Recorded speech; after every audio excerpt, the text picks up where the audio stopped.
আহি উপস্থিত হৈছেহি বিশিষ্ট সমাজকৰ্মী সোণমণি দত্তৰ ঘৰত। তেখেত এগৰাকী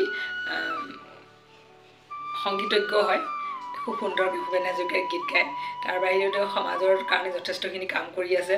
তেখেত এগৰাকী সাংবাদিক আছিলে আৰু ইয়াৰ বাহিৰেও তেখেতে গিনিজ বুক অফ ৱৰ্ল্ড ৰেকৰ্ডৰ তেখেত অসমৰ পৰা প্ৰতিনিধিত্ব কৰি কেইবাটাও ইয়াৰ পৰা গিনিজ বুক অফ ৱৰ্ল্ড ৰেকৰ্ডৰ কাম কৰিছে।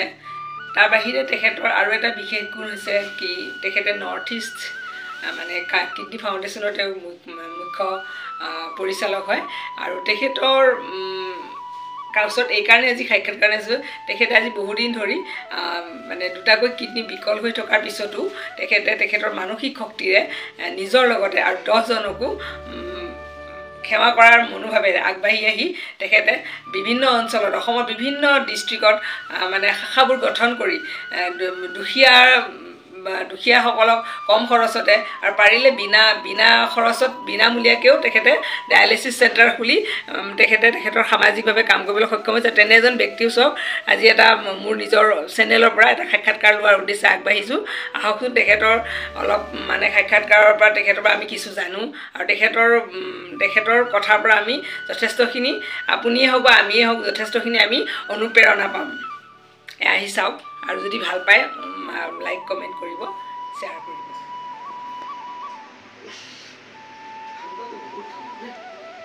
বৰ গৰ্জিয়াছ দেই আপোনাৰ সেইকেইখন, বৰ গৰ্জিয়াছ বোলে সেইকেইখন।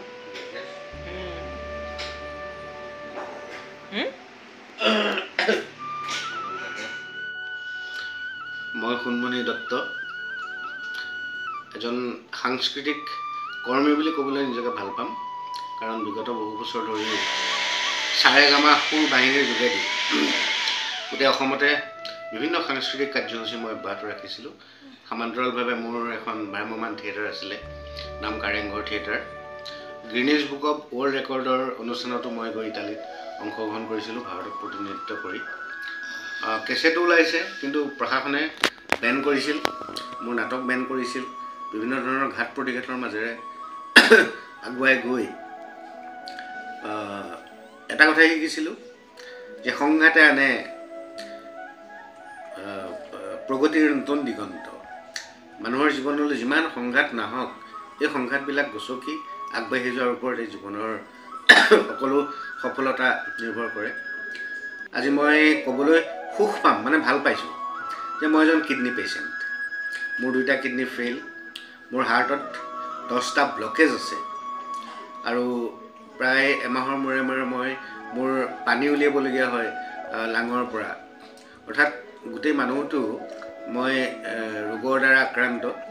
আৰু এইটো মোৰ কাৰণে সুখৰ বিষয় বুলি এইটো কাৰণেই কৈছোঁ যে ৰোগটোৱে মোক আচলতে ৰোগটোক ভয় কৰিবলৈ শিকোৱা নাই। এই ৰোগটোৰ যোগেদি মই মানুহৰ কাৰণে কিবা অলপ কৰাৰ দুৰন্ত প্ৰয়াস কৰিছোঁ। মোৰ গাত যে এটা ৰোগ আছে মই কাহানিও ভবাই নাই, আৰু এই ৰোগটোৱে মোক এতিয়া নতুন এখন পৃথিৱীৰ সন্ধান দিছে। মই ৰোগটোক পজিটিভলি লৈছোঁ আৰু সেইকাৰণে অসমৰ 10খন জিলাত অলৰেডি মই 10টা ডায়েলিচিছ চেণ্টাৰ প্ৰতিষ্ঠা কৰিছোঁ। কাৰণ ডায়েলিচিছ প্ৰক্ৰিয়াটো ইমান বেছি খৰচী, এই খৰচী প্ৰক্ৰিয়াটোৰে মানুহে আচলতে মানুহৰ জীৱনটো নষ্ট হয়। তাৰোপৰি মানুহৰ টকা পইচা সা সম্পত্তি সকলো বিক্ৰী কৰাৰ পাছতো মানুহজন বাচিবগৈ নোৱাৰে। গতিকে তেনেকুৱা এটা পৰিৱেশ সৃষ্টি হয়। এতিয়া এনেকুৱা ধৰণৰ মানুহখিনিক কেনেকৈ সহায় কৰিব পাৰি সেই চিন্তাটো মূৰত লৈ মই মোৰ নিজৰ কথা নাভাবি মই ডায়েলিচিছ চেণ্টাৰ প্ৰতিষ্ঠা কৰিছোঁ। অৰ্থাৎ এতিয়াও প্ৰায় 6-7,000-8,000 মানুহে ডায়েলিচিছ পাই আছে। কোনোবাই বিনামূলীয়াকৈ পাইছে আৰু কোনোবাই অতি কম খৰচৰ বিনিময়ত ডায়েলিচিছটো উপলব্ধ হৈ আছে। আৰু মই আশা কৰিছোঁ গোটেই অসমতে ইয়াক মই ত্বৰান্বিত কৰিম। মই বাকী যিসকল ৰোগাক্ৰান্ত মানুহ তেখেতলোকৰো মোৰ এটাই বিনম্ৰ আহ্বান যে ৰোগ শৰীৰত হ'বই, আৰু তাৰ কাৰণে আমি জগৰীয়া আমি নিজেই নিজৰ ভুলৰ কাৰণে আমাৰ ৰোগবোৰ হয়। সেয়েহে সকলোকে এটাই অনুৰোধ, ৰোগ বুলি ভয় নকৰিব, ৰোগৰ সৈতে যুঁজিবলৈ শিকক আৰু ৰোগক আপোনালোকে পজিটিভ ৱেত ব্যৱহাৰ কৰক। আৰু এই পজিটিভ ৱেত যদি আপোনালোকে ব্যৱহাৰ কৰে দেখিব আপোনাৰ লগতে আৰু বহুজনে এটা ধুনীয়া ৰাস্তা বিচাৰি পাব, যিটো মই কৰিবলৈ প্ৰয়াস কৰি আছোঁ। আৰু মই এটা আদৰ্শ মানে গিনিজ বুক অফ ৰেকৰ্ড কৰিবই বিচাৰিছোঁ যে ডায়েলিচিছ কৰিও মানুহ বহুত বছৰ জীয়াই থাকিব পাৰে। এই বস্তুটো মই প্ৰতিমান কৰিব বিচাৰিছোঁ। আৰু ডাক্তৰে কোৱা সকলো ধৰণৰ কথাই মই ফ'ল' নকৰোঁ, কিন্তু এইটো মই সকলোকে মই এইটো অনুৰোধ নকৰিম যে ডাক্তৰৰ কথা মানিব আপোনালোকে, কিন্তু মই সকলো কথা নামানো। মই নিজাববীয়াকৈ কিছুমান পৰীক্ষা নিৰীক্ষা নিজৰ ওপৰতে কৰিছোঁ, যাতে মই যিবিলাক সুফল পাইছোঁ মই মানুহক সেইখিনিও যাতে জনাব পাৰোঁ, তেনেকুৱা ধৰণে মই আগবাঢ়ি আছোঁ। গতিকে সাংবাদিকতা কৰিলোঁ বহুত বছৰ, সাহিত্যৰ লগত জড়িত হ'লোঁ বহুত বছৰ, সংবাদ সেৱা বহুত বছৰ কৰিলোঁ, সাংস্কৃতিক জগতখনৰ লগত বহুত বছৰ জড়িত হ'লোঁ। আৰু শেহতীয়াকৈ মই north east kidney care foundation বুলি এটা ফাউণ্ডেশ্যন প্ৰতিষ্ঠা কৰি মই ইতিমধ্যে এই কাম কাজবিলাক অব্যাহত ৰাখিছোঁ। গতিকে অসমবাসী ৰাইজে সহায় সহযোগ কৰিব বুলি অনুৰোধ কৰিছোঁ। সহায় সহযোগ মানে কি আৰু দিহা পৰামৰ্শ দিব আপোনালোকে, ভাল দিহা পৰামৰ্শ। আৰু কাৰোবাৰ ঘৰত যদি কিডনী ৰোগী আছে মোক ফোন কৰিব, মই নিশ্চয় তেখেতলোকক সু পৰামৰ্শ দিম। কেনেদৰে আগবঢ়া উচিত, খাদ্যাভ্যাস কেনেকুৱা হ'ব লাগে, আমি কেনেদৰে চলিব লাগে, কেনেদৰে চলিলে এজন মানুহ ধুনীয়া সুস্থ হৈ থাকিব পাৰে, সবিশেষ মই খুব সুন্দৰকৈ আপোনালোকক অৱগত কৰিম। যদি কাৰোবাৰ ঘৰত পেচেণ্ট আছে, আপোনালোক হতাশ নহ'ব, ভয় নাখাব। এইটো ৰোগহে, আমি মানুহ মৃত্যুঞ্জয়ী, গতিকে আমি পৃথিৱীত যিকোনো আমি জয় কৰিব পাৰিবই লাগিব। সেইটোৱে আমাৰ সংবিধানত, আমাৰ মূল সংবিধানৰ কথা সেইটো যে আমি মানুহ মৃত্যুঞ্জয়ী। মৃত্যুঞ্জয়ী তুমি নহ'বা নিৰাশ বুলি ভূপেন দাই কৈছিলে তাৰ নেতে। মৃত্যুঞ্জয়ী তুমি নহ'বা হতাশ, সুখকৰ দংশন নহয় চিৰন্তন, সংকল্প তোমাৰ হ'বই সফল, সন্মুখত পোহৰৰ পথ উজ্জ্বল। গতিকে আমাৰ সন্মুখত উজ্জ্বল পথ পৰি আছে। আপোনালোক হতাশ নহ'ব, ভয় নাখাব। বেমাৰ আহিলে উভতি ধৰক, আৰু বেমাৰে মূল শত্ৰু, গতিকে শত্ৰুৰ বিৰুদ্ধে আপুনি যুঁজ কৰিবই লাগিব। গতিকে ইমান ধুনীয়া পৃথিৱীখন আপুনি মই সুন্দৰতাৰে জীয়াই থাকিবলৈ আমাৰ সকলোৰে প্ৰয়াস। গতিকে সেই প্ৰয়াসটোক আমি সুন্দৰভাৱে আগুৱাই নিবলৈ হ'লে আমি যুদ্ধ কৰিবই লাগিব, আৰু সেই যুদ্ধ কাৰো বেলেগৰ বিৰুদ্ধে নহয়, নিজৰ বিৰুদ্ধে। গতিকে সকলোকে মই মোৰ শুভকামনা জনাইছোঁ।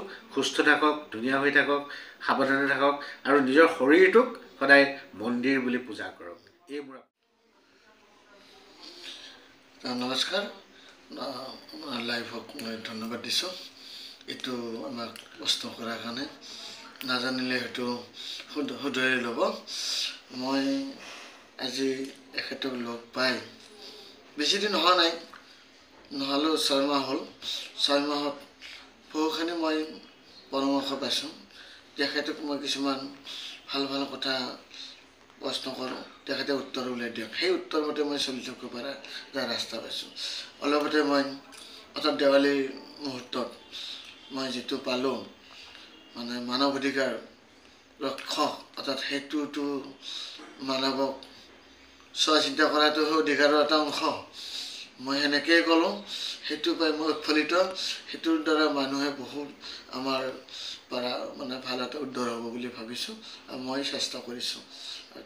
তেখেতৰ জীৱনটো ভালে থাকক, কষ্টৰ মাজত তেখেতে আছে, তাৰে মাজত যে তেখেতে আমাক এনেকুৱা ধৰণে শক্তিবিলাক দিব বিচাৰিছে, তাৰ কাৰণে ধন্যবাদ।